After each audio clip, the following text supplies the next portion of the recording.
다 함께 제목을 읽어보도록 하겠습니다. 시작. 십자가 그리고 성령. 아멘. 오늘은 성금요일입니다. 이번 주 말씀을 준비하면서 또 예수님의 십자가를 묵상하면서 십자가에 달리시기 직전에 이 오늘 최후의 만찬 때 예수님이 하신 말씀을 중심으로 해서 말씀을 준비하였습니다. 이제 곧 예수님은 십자가에 달려 죽으실 것입니다. 죽으시기 직전에 이 시간 제자들을 향해서 약속의 말씀을 해주십니다. 그 약속이라 함은 이것이었습니다. 성령이 너희와 함께 하실 것이다 라는 약속이었습니다. 나는 이제 곧 너희를 떠나가지만 그러나 성령이 영원토록 너희와 함께 하실 것이다, 이 약속을 주십니다. 정말 바라옵기는요, 오늘 이 말씀을 통해서 이전에도 함께 하셨던 그 성령이 앞으로도 나와 함께 하실 것이다 라고 하는 그 음성을 듣는 이 시간이 되시기를 주의 이름으로 축복합니다. 음성을 듣는 것이야말로 정말 성도만이 누릴 수 있는 특권이요 복이죠. 그 누가 음성을 듣습니까? 그 누가 하나님의 음성을 듣습니까? 구원받은 하나님의 자녀들만이 들을 수 있는 것이 바로 성령의 음성입니다. 그 음성을 예배 가운데 듣는다는 것은 정말로 큰 복과 은혜이죠. 제자들의 삶에는 많은 어려움과 고난이 있을 것입니다. 그러나 그 가운데서도 성령이 너희와 함께 할 것이다, 이 약속을 주셨어요. 어려움과 고난이 피해가는 것이 아니라 어려움과 고난 속에서도 고아와 같이 너희를 내버려 두지 않고 성령이 너희와 함께 할 것이다 라고 약속을 하셨습니다. 이 부분이 참 중요해요. 성령이 너희와 함께 하심으로 고난도 피해가고 어려움도 피해갈 것이다가 아니라 고난과 어려움이 있겠지만 그 가운데 성령이 너희와 함께 할 것이다가 정확한 약속입니다. 우리가 주님을 믿고 그리고 심지어는 성령께서 내 안에 들어와 계신다고 해서 고난이 면제된다거나 어려움이 피해가지는 않습니다. 고난과 어려움이 있을 것이지만 그러나 성령이 너희 속에 계실 것이다 라는 약속이 더욱더 정확한 약속입니다. 사람들은 고통을 싫어하죠. 웬만하면 고통을 다 피하고 싶어 합니다. 되도록이면 지금 그 겪는 고통을 안 겪고 지나갔으면 합니다. 성도에게도 그런 본능이 다 있습니다. 세상 사람들만 꽃길만 걷고 싶어요 그렇게 말하는 게 아니라 사실 우리의 본성에도 사실은 꽃길만 걷고 싶다라고 하는 본능들이 다 있습니다. 여러분 같으면 둘 중에 무엇을 선택하시겠습니까? 사실 뭐 별 의미가 없는 질문이긴 한데 우리의 본능, 본성이 어디에 가까운지를 한번 확인해 보시기 바랍니다. 고통과 고난이 아예 없는 삶, 성령이 함께 계심으로 고통과 고난이 아예 없는 삶, 아니면 고통과 고난이 있되 성령이 함께 하시는 삶, 어떤 것을 선택하시겠습니까? 제가 갑자기 이 말씀을 준비하는데 밸런스 게임이 생각이 났어요. 저희 집에 초등학교 다니는 아이들이 있는데 며칠 전에 카드를 갖고 놀더라고요. 카드가 뭔가 하고 보니까 밸런스 게임 카드라고 써 있어요. 이게 참 재미가 있는 게 비슷한 양쪽 질문을 던졌을 때 그 질문 중에 하나를 5초 안에 선택해야만 하는 게임입니다. 살짝 각색을 했는데 예를 들면 이런 거예요. 원빈이랑 결혼해서 송강호 낳기 대 송강호랑 결혼해서 원빈 낳기, 둘 중에 뭘 선택하겠습니까? 5초 안에 결정 내리셔야 됩니다. 이런 식의 갈등되는 질문에 대답을 해야만 하는데 이런 차원의 질문인 것 같아요. 우리에게는 우리 본능에 가까운, 본성에 가까운 고통과 고난이 아예 없는 삶, 이것과 고통과 고난이 있되 성령이 영원토록 함께 하시는 삶, 아무리 성도라고 하더라도 이 질문 앞에 5초 안에 대답할 수 없다면 내 믿음이 아직 참 작은 거예요. 근데 사실 인생은 실전이라서 밸런스 게임처럼 내가 선택할 수 있는 것도 아니고 사실 우리에게는 이미 답은 정해졌습니다. 고통과 고난이 없는 삶은 없거든요. 그런 삶은 없어요. 다만 고통과 고난이 있되 성령이 함께 하실 것이라는 약속은 분명히 받았습니다. 그 약속에 눈을 뜨는 것이야말로 성도의 은혜, 성도가 경험할 수 있는 은혜이자 복입니다. 고통과 고난이 없는 것이 성도의 은혜이자 복이 아니라 고통과 고난이 있는 상황에서 나와 함께 계시는, 내 속에 이미 들어와 계시는 그 성령을 깊이 느낄 수만 있다면 그것이야말로 성도만이 누릴 수 있는 은혜이죠. 고통과 고난 속에서 내 안에 들어오신 성령을 느낄 수만 있다면 말이죠. 그것이 진짜 복인 거예요. 제가 종종 개업을 한 사업장에 가보면 축하 화환이 항상 놓여 있는데 거기에 화환에 문구가 써 있습니다. 지금도 제일 기억에 남는 문구가 돈 세다가 잠들게 하소서라는 문구였습니다. 그리고 나서 이것도 괜찮아요. 꽃길만 걷게 하소서.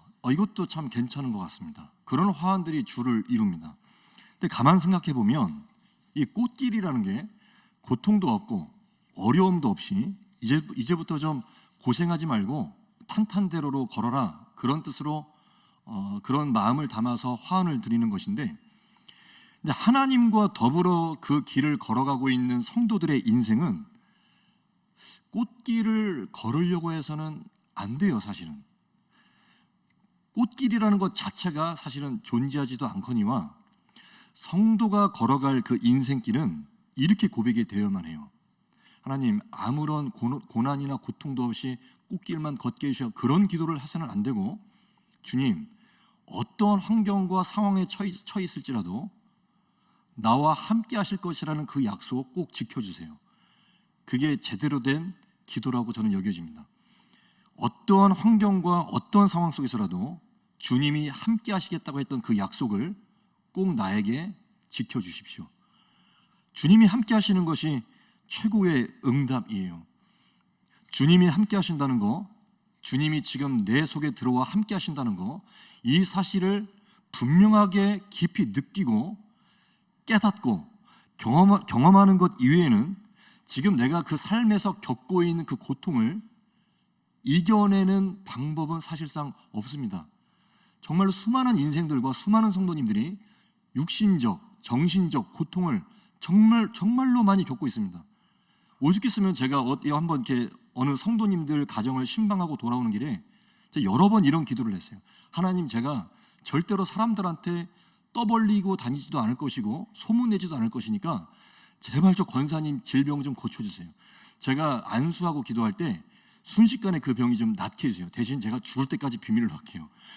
그런 기도를 드릴 정도로 너무 사람의 인간적인 능력으로는 이것을 어떻게 해결할 방법이 없는 일들이 너무나 많아요. 성도들의 인생과 삶 가운데. 근데 그 하루하루 벌어지는 그 고통 속에서 내가 그 겪고 있는 고통을 이기고 자유케 되는 길이 예수 그리스도의 십자가 위에 있다면 한번 말씀해 보시기 바랍니다. 다 해보셨잖아요. 다 해보셨는데 안 되잖아요. 그 경험 하나하나가 어떻게 보면 주님이 허락하신 경험일 수도 있겠다는 생각이 들어요. 다 안 되지 않냐, 다 해봤지만 안 되지 않냐, 다시 성령 안에서 눈을 뜨거라, 그렇게 우리에게 주시는 말씀인 것 같아요. 음악을 듣거나 술을 마신다거나 여행을 떠난다거나 그것은 다 일시적인 해결책일 뿐이지, 그러나 근본적으로 나의 인생길 가운데 겪고 있는 그 수많은 아픔과 고통 속에서 내가 진정으로 자유케 되는 길은 성령 안에서 믿음의 눈을 뜨는 것 외에는 달리 길이 없습니다. 오늘 성령을 어떤 영이라고 합니까? 진리의 영이라고 합니다. 진리, 이것 하나밖에 없다는 뜻이에요. 진리의 영이 바로 성령이세요.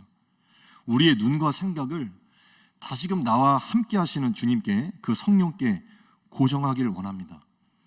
십자가 고난을 앞두고서 제자들에게 약속하신 말씀, 내가 너와 함께 할 것이다, 영원토록 함께 할 것이다, 이 약속을 주셨는데, 그렇다면 이 약속을 어떻게, 무엇을 통하여 확실하게 붙들고 믿고 나아가시겠습니까? 약속을 받았어요. 영원토록 함께 하실 것이라는 약속을 받았는데 어떻게 하면 이 약속을 끊임없이 내가 잊어버리지 않고 그것을 느껴가면서 내가 약속을 붙들고 승리할 수가 있을까요? 이 부분을 좀 더 오늘 말씀을 통해서 확인해 보기를 원합니다. 어떻게 하면 주님의 이 약속을, 함께 하실 것이라는 약속을 내가 내 마음이 변함없이 흔들리지 않고 끝까지 약속을 붙들 것인가? 고통 속에서 성령이 함께 하신다라는 그 느낌과 확신은요, 성령이 함께 하신다라고 하는 그 느낌과 확신은 결국 성령께서 도와주셔야만 느낄 수 있는 느낌입니다. 성령이 주신 약속이잖아요. 그 성령이 주신 약속을 흔들림 없이 붙들기 위해서는 결국 그 약속을 성령께서 수시로 나의 마음에 나로 하여금 느끼고 깨닫게 도와주시는 방법밖에 없어요. 성령이 주신 약속은 성령께서 나를 도와주셔야만 그 약속에 대한 확신이 끊임없이 내가 그 확신을 붙들고 나갈 수가 있는 것입니다. 성령이 도와주셔야 돼요. 그럼 이 성령의 도와주심과 성령의 은혜를 어떻게 경험할 수가 있는가? 우리의 입장에서, 하나님 자녀의 입장에서 할 수 있는 것은 이것입니다. 성령을 찾으시면 됩니다. 성령을 찾으시면 돼요. 성령께서 그 약속을 나에게 계속해서 기억나게 하시고 생각나게 하시는 그 은혜를 맛보기 위해서는 내가 성령을 계속해서 찾으시면 돼요. 예레미야 33장 3절에 나와 있는 부르짖으라 응답하겠다 라는 말씀이 영락 없습니다. 주님을 찾으면서, 성령을 찾으시면서 부르짖으면 응답이 옵니다. 굉장히 마치 어떤 과학적인 원인과 결과와 같이 틀림없는 이 순서이고 과정이에요. 우리가 성령을 찾으시잖아요. 성령을 찾으면 성령은 우리의 그 부르짖음 가운데 응답을 주세요.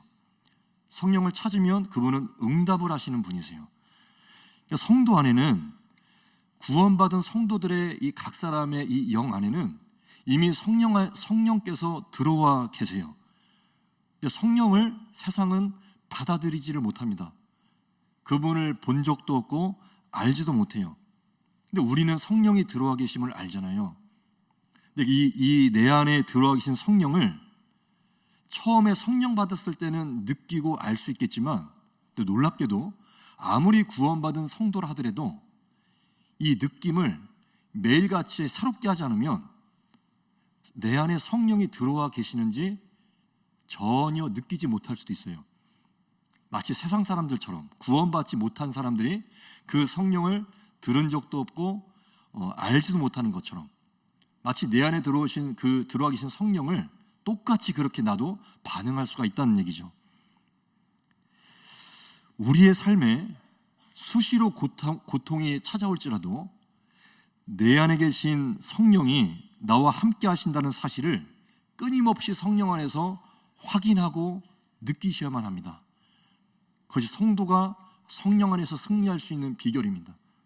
성령이 이제 내 안에 들어오셨지, 그냥 그렇게 감격하고 앞으로의 삶을 그냥 그렇게 살아갈 수는 없어요. 성령이 들어와 계심을 확신하신다면 성령을 끊임없이 찾으셔야만 합니다. 저는 이것을 이렇게 부르는 거예요. 성령님과의 은밀한 교제라고 부릅니다. 성령님과의 은밀한 대화, 은밀한 교제가 끊임없이 여러분들의 삶에 있어야만 합니다. 그래야만 내 안에 들어오신 성령을 날마다의 삶 가운데 느끼시고 확인하실 수가 있을 것입니다. 이 얘기를 안 할 수가 없습니다. 제가 지난 화요일에, 아시는 분들은 이미 아시겠지만 우리 교회 뒤편에 그 참죽이라고 하는 그 죽집이 있습니다. 그 식당에 불이 났었어요. 그래서 아침 뉴스에, MBC에도 나오더라고요. 아침 뉴스에 뉴스에도 나왔는데, 다행히 감사하게도 인명 피해는 전혀 없었고, 그 집 그 사장님 얘기를 들어보니까 화재 보험에도 들어 있었어서 잘 처리가 될 것이라는 얘기를 들었습니다. 오늘 오전에도 감식반이 나와서 이제 그 현장을 촬영하고 가셨고요. 또 형사님과도 제가 대화를 나누었어요. 왜냐하면 제가 최초 목격자였고 또 신고자였기 때문에 그렇습니다. 그것이 거의 새벽 1시 40분에 일어났던 일이에요. 참고로 제가 살고 있는 교회 사택은 그 불이 난 죽집 바로 옆에 있는 하얀 집입니다. 어른 팔을 쭉 뻗으면 닿을 만큼의 거리에 있는 가까운 곳에 저의 하얀 집이 있습니다. 그 교회 뒤편에 가끔씩 메밀, 그 식당에 온메밀, 냉메밀 파는 그 메밀 식당에 가보신 분들이라면 그 바로 앞에 하얀색 목재 건물을 보실 수가 있을 것입니다. 그 집이 제가 살고 있는 집입니다. 그래서 이와 관련된, 오늘 이번 일과 관련된 저의 개인적인 묵상과 또 깨달은 이야기입니다. 지난주 금요일쯤이었을 것입니다. 지난주 금요일 새벽 예배 때 이제 말씀을 듣고 기도를 하는데 문득 갑자기 아무 이유 없이 그냥 네가 있어야 할 곳에 있어라는 생각이 제 생각에 강하게 스칩니다. 네가 있어야 될 곳에 있어. 근데 저의 경우는 성령의 음성이 종종 이런 식으로 옵니다. 개인적인 말씀인데요. 그냥 강한 생각, 어떤 강한 감동으로 종종 올 때가 있습니다. 그렇다고 해서 제가 그것을 넙죽 받아 먹지는 않습니다. 어떻게 하냐면 반드시 분별하는 시간을 갖습니다. 그냥 받아들이면 안 됩니다. 저의 육신의 음성일 수도 있으니까요. 그래서 꼭 이렇게 기도를 합니다. 주님, 이 음성이 주님의 음성인지 분별할 수 있게 해주십시오. 그 기도를 반드시 합니다. 이 음성에 성령의 음성이 맞다면 저에게 확증할 수 있는 기회를 허락하여 주십시오. 그렇게 꼭 기도를 하고, 그렇게 해도 어떤 분별할 수 있는 기회가 없다면 이제 이것은 내 생각일 가능성이 높았겠다, 그렇게 정리를 하곤 합니다. 그렇게 주말이 지나가고 이제 지난 화요일 새벽 예배를 앞두고서 그 전날 밤에 잠에 들기 위해서 아주 애쓰고 있었습니다. 왜냐하면 이번 주 화요일이었죠. 화요일 새벽 예배 때 3대 사대교구 연합 구역장 연합 특송이 있었고, 또 화요일마다 저희 3대 교구 새벽 강단 기도회가 있기 때문에 빨리 저는 자야만 했어요. 늦게 일어나면 안 되니까요. 아무리 잠을 자려고 해도 잠이 안 와요. 왜냐하면 계속 배가 아팠거든요. 화장실을 아마 서너 번은 들락날락 했을 거예요. 배가 아파서 계속 화장실을 들락날락 하다가 결국에는 1시 40분이 됐습니다. 아무리 자려고 해도 이제 잠이 안 와요. 큰일 났다, 빨리 자야 되는데, 그 생각을 하면서 천장을 물끄러미 바라보고 있는데 건넌방에서 창문을 누가 탁탁 두들기는 소리가 들려요. 그래서 처음엔 제가 생각하기를 도둑이 든 줄 알았어요. 담장에 사람이 넘어와서 창문을 몰래 이렇게 사람이 있나 없나 확인하려고 누군가 창문을 두드리는 소리인 줄 알았어요. 그래서 제가 살금살금 다가가서 그 사람을 놀래켜 주려고 창문을 제가 확 열어 제꼈는데 사람이 있는 게 아니라 순간 매캐한 연기가 확 들어오는 거예요. 알고 보니까 그 탁탁 소리가 불똥이 튀기는 소리였어요. 불똥이 창문으로 튀기는 소리였어요. 근데 그때까지만 하더라도 저는 옆 건물에서 불이 났다는 생각은 전혀 하지 못하고, 그 응암역 2번 출구 앞에 공원이 있잖아요. 공원에서 사람들이 불을 피운 줄 알았어요. 그래서 왜 여기서 불을 피우냐고 항의하기 위해서 문을 열고 나가는데 그 죽집 건물 주방 쪽에서 빨갛게 불이 타오르고 있는 거예요. 너무 놀라고 당황해서 가슴이 철렁하는데, 제가 얼마나 당황을 했냐면, 제가 군대 다녀왔고 예비군 다녀왔고 민방위도 다 끝났고, 그러니까 제가 화재 예방 교육을 얼마나 제가 많이 받아봤겠어요. 근데 막상 상황이 닥치니까 아무 생각이 안 나요. 너무 당황해서 제가 119에 전화를 했는데 114를 제가 눌렀어요. 그러니까 그 정도로 당황한 거예요. 그 순간에. 결국 이제 두 번째 전화 걸어서 이제 119로 전화를 해서 신고를 하고, 그때부터 막 미친 듯이 소리를 지르면서 골목길에서 불났다고, 다들 일어나시라고 그렇게 소리를 지르는 동안에 다행히 옆 건물에 계시는 그 족발집 운영하시는 그 임종문 집사님 가족들도 밖으로 나오셔가지고 대피를 도와주시고 족발집으로 다 대피하였어요. 죽집 그 사장님 가족들도 피신하시고 저희 아내와 새 아이들도 다 족발집으로 다 피신을 했어요. 최초 신고 후에 몇 분 만에 불이 막 붙기 시작하는데 정말 불이 무섭더라고요. 불이 무서워요. 무섭게 타오르기 시작하는데 그 사이에 소방차가 도착해서 이제 불을 껐어요. 죽집 1층은 이제 주방은 완전히 다 타서 전소돼 버렸고, 바로 옆에 있는 사택 외벽이 열기로 녹아내리기 시작할 때쯤에 그때 소방관들이 오셔가지고 불을 다 껐어요. 그 모든 일들이 10분 안에 다 벌어졌어요. 10분 안에. 생각만 해도 아찔했습니다. 놀란 가슴이 진정이 안 되는 거였어요. 혹시 그 10분 안에 내가 불난 것을 발견하지 못했더라면, 그래서 아무것도 모르고 계속 자고 있었더라면, 내가 그 소리를 탁탁탁 소리를 내가 못 들었었더라면, 여러 생각과 함께 이 가슴이 진정이 안 돼서 뜬 눈으로 지새우다가 새벽 예배에 나와서 3, 4대 교구 특송도 하고 강단 기도에도 인도도 하고 다 마치고 들어갔어요. 그리고 나서 다시 마음속에서 감동이 와요. 네가 있어야 될 곳에 있어.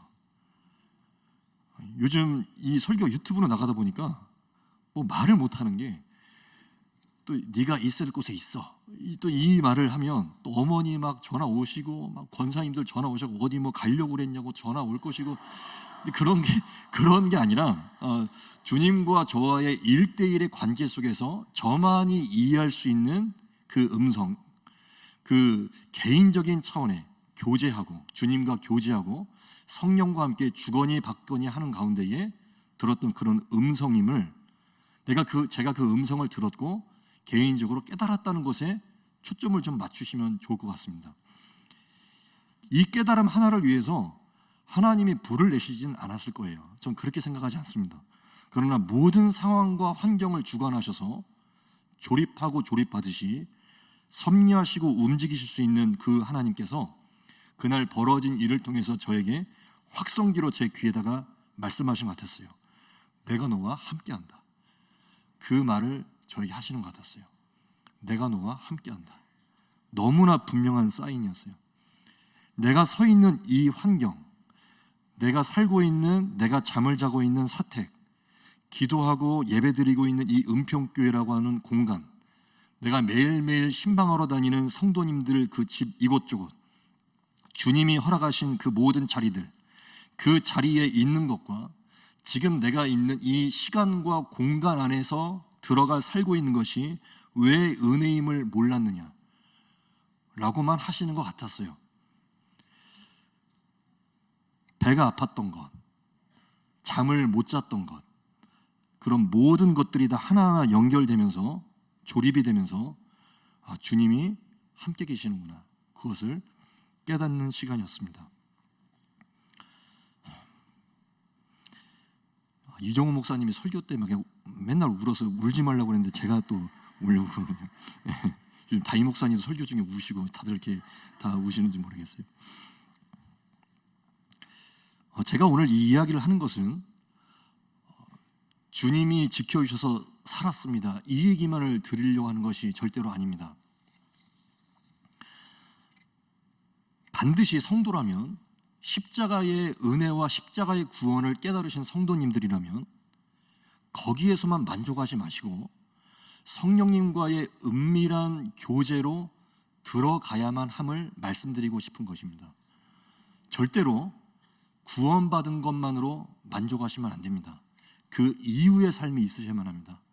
그 이후의 삶, 십자가로 얻은 구원, 십자가 구원 그 이후의 삶에는 반드시 그때부터는 성령님과의 은밀한 대화, 은밀한 1대1의 교제가 있어야만 합니다.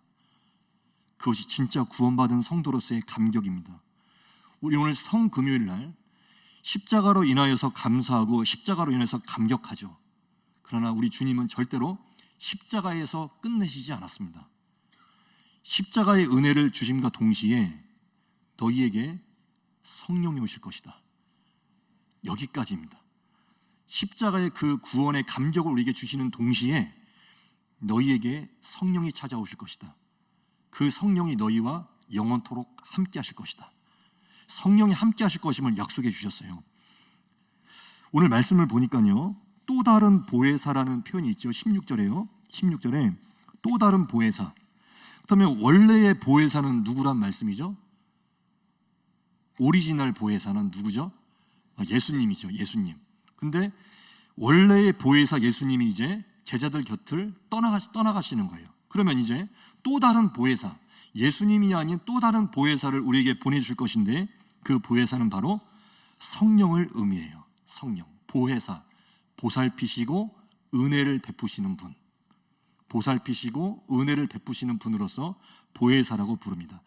다른 여러 가지의 성경 버전에는 어디서는 뭐 위로자, 어디서는 돕는 자, 또 어떤 성경은 상담자라고도 번역이 되어 있어요.